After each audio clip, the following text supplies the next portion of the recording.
Hello friends, வணக்கம் and welcome to my channel. இன்றைக்கி நம்ம சேனலில் வாழைப்பழம் பழுத்துருச்சுன்னா அதை தூக்கி போடாமல் அதை வச்சு ஒரு நல்ல ஹெல்த்தியான ஸ்வீட்டு ரெடி பண்ணிடலாம். அதுவும் ரொம்ப நேரம் ஸ்பெண்ட் பண்ண தேவையில்லை, டக்குன்னு செஞ்சிடலாம். ஒரு 10 நிமிஷம் இருந்தால் போதும், சீக்கிரமாக இந்த ஸ்வீட்டை செஞ்சு முடிச்சிடலாம். இது டேஸ்ட்டும் ரொம்பவே நல்லாயிருக்கும். பார்க்குறதுக்கு நல்ல கோல்டன் கலரில் நல்ல ஸ்வீட்டாக டேஸ்ட்டாகவும் இருக்கும். இதுக்கு ஃபஸ்ட்டு மிக்ஸி ஜாரில் 1 ஸ்பூன் வெள்ளை சக்கரை ஆட் பண்ணுறேன். இது ஆப்ஷனல் தான், நீங்கள் ஸ்கிப் பண்ணிக்கலாம். அதுக்கப்புறம் ஒரு 2 ஸ்பூன் அளவுக்கு வெல்லம் ஆட் பண்ணிக்கிறேன். நீங்கள் முழுசாகவே வெல்லமும் இதில் சேர்த்துக்கலாம்.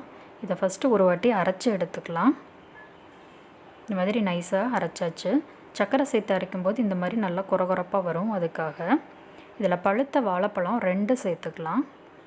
இதையும் ஒரு வாட்டி அரைச்சிக்கலாம்.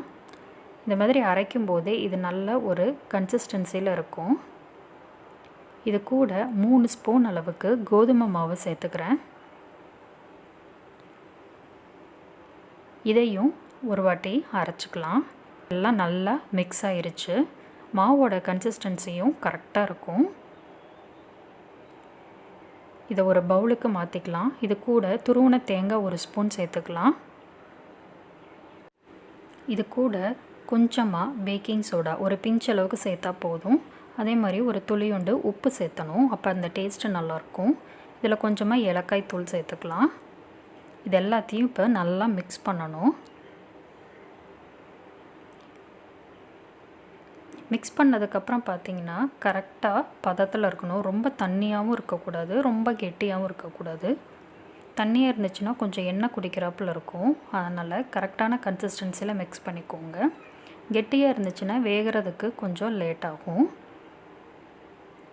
இந்த மாதிரி எப்பயும் போண்டாக்கு கரைக்கிற மாதிரி கரைச்சிக்கோங்க. இப்போ சூடான எண்ணெயில் ஃப்ளேமை கம்மி பண்ணிவிட்டு இதை போட்டு எடுத்துக்கலாம்.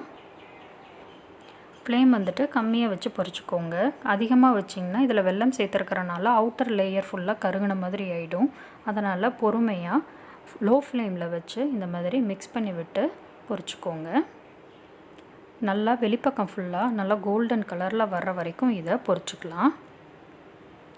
பார்த்திங்கன்னா நல்லா கலர் மாதிரி இருக்குது, நல்லா பொன்னிறமாக வந்துருச்சு. அவ்வளோதான், எண்ணெயை வடிச்சிட்டு வெளியில் எடுத்து வச்சுக்கலாம்.